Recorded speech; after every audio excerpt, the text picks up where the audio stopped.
Perkenalkan, saya Arvin Nurmubdini. Untuk tugas manajemen rantai pasok, saya akan menjelaskan mengenai pengukuran kinerja rantai pasok.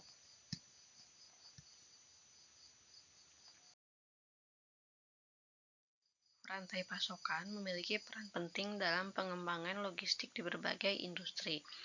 Rantai pasokan dapat meningkatkan efisiensi dan efektivitas dalam proses transfer produk, serta memfasilitasi pertukaran informasi antara berbagai tingkatan hierarki yang kompleks. Pengukuran kinerja dalam rantai pasokan melibatkan penilaian terhadap berbagai aspek, termasuk tingkat operasional secara keseluruhan. Perusahaan yang menjadi simpul dalam rantai pasokan, kerjasama antara perusahaan simpul dan faktor lainnya. Oleh karena itu, pendekatan pengukuran kinerja dalam rantai pasokan pada dasarnya didasarkan pada kerangka kerja proses bisnis. Ada 3 metode untuk pengukuran kinerja rantai pasokan. Yang pertama, aset yang ditetapkan pada persediaan. Kedua, perbandingan atau benchmarking rantai pasokan. Yang ketiga, supply chain operation reference atau score model. Metode aset yang ditetapkan pada persediaan terdapat 3 persediaan. Yang pertama, persentase investasi dalam persediaan, yang kedua perputaran persediaan, dan yang ketiga adalah persediaan mingguan. Untuk contoh yang pertama adalah manajemen Home Depot ingin melacak investasinya dalam persediaan sebagai salah satu metrik kinerjanya. Baru-baru ini Home Depot memiliki investasi sebesar 11,4 miliar dalam persediaan dan total aset sebesar 44,4 miliar dolar. Kemudian tentukan investasi dalam persediaan dan total aset. Untuk menghitungnya yaitu dengan cara persediaan investasi dalam persediaan yaitu sebesar 11,4 miliar dibagi dengan total aset sebesar 44,4 miliar dikali 100. Hasilnya adalah 25,7%. Artinya, lebih dari seperempat aset Home Depot diinvestasikan dalam persediaan. Yang kedua adalah rasio perputaran persediaan. Adalah biaya pokok penjualan atau COGS dibagi dengan investasi persediaan. Di sini contohnya adalah perusahaan Pepsi memiliki total biaya pokok penjualan sebesar 14,2 dolar. Kemudian total persediaannya 1,69 dolar. Dan untuk mencari perputaran persediaannya yaitu total biaya pokoknya sebesar 14,2 dibagi dengan total persediaan 1,69. Hasilnya adalah 8,4. 8,4 ini artinya adalah persediaan berputar sebanyak 8,4 kali dalam 1 tahun. Semakin tinggi angka perputaran persediaan, ini menunjukkan efisiensi dalam rantai pasok.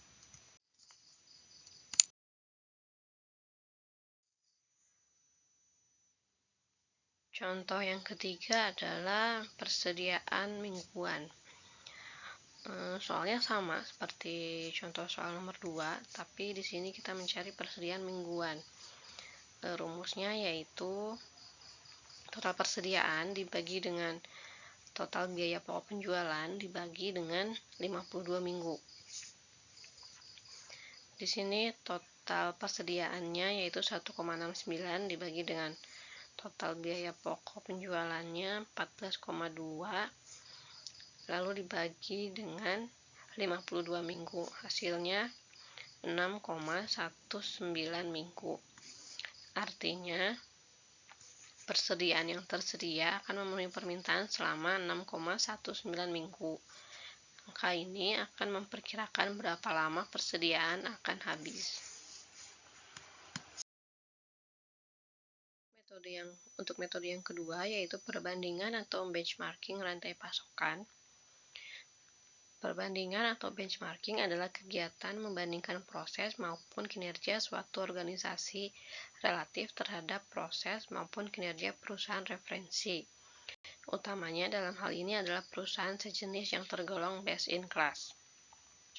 Benchmarking bertujuan untuk mengetahui di mana posisi perusahaan relatif terhadap kompetitor atau perusahaan acuan, mengidentifikasikan pada aspek mana perusahaan lebih baik dan pada aspek mana perusahaan membutuhkan perbaikan.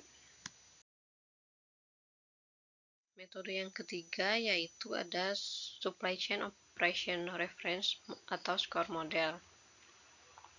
Pada metode ini terdapat 5 kegiatan. Yang pertama adalah plan atau perencanaan, yaitu proses perencanaan permintaan dan pasokan.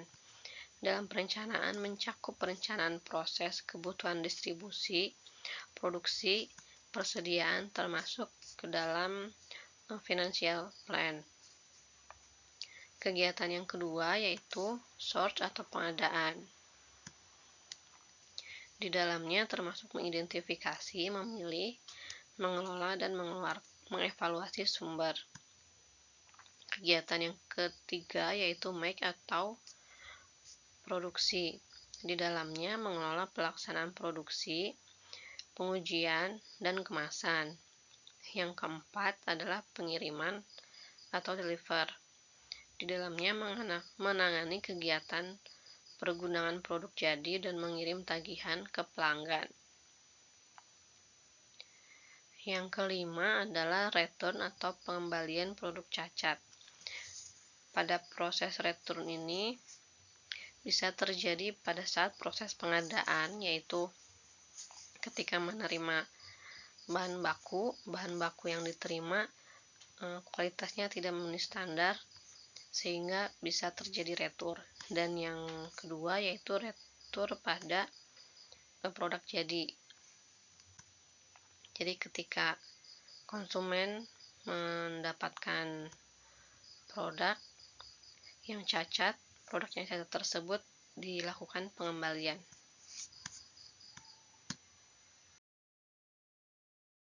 Pada Supply Chain Operation Reference Model terdapat 5 kriteria utama.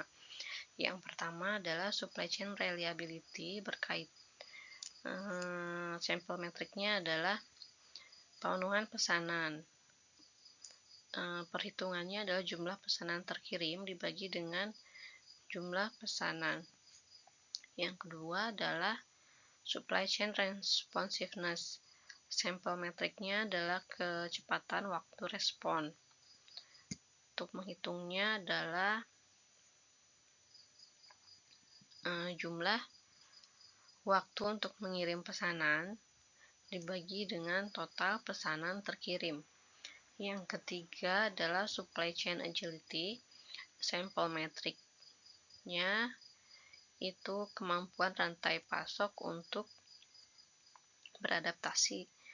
Perhitungannya yaitu waktu yang diperlukan untuk mencapai peningkatan 20% yang tidak terencana untuk dalam jumlah pengiriman. Yang ketiga, biaya rantai pasok. Sampel metriknya manajemen biaya rantai pasok. Untuk perhitungannya adalah biaya perencanaan ditambah dengan biaya pengadaan, lalu ditambah biaya pengiriman, dan ditambah dengan biaya retur. Yang kelima adalah manajemen aset rantai pasok. Contoh metriknya adalah waktu siklus uang tunai. Perhitungannya adalah jumlah hari persediaan ditambah dengan jumlah hari piutang jatuh tempo dikurangi dengan jumlah hari hutang yang telah jatuh tempo.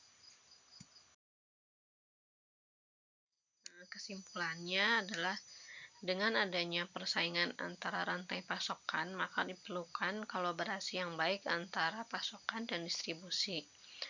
Bagi banyak perusahaan, rantai pasokan akan menentukan biaya produk, kualitas, dan peluang untuk responsif dan diferensiasi. Diperlukan juga jaringan distribusi agar perencanaan logistik dapat dijalankan. Kinerja rantai pasokan perlu dievaluasi agar perusahaan dapat mengefisiensikan biaya dan waktu operasi rantai pasok.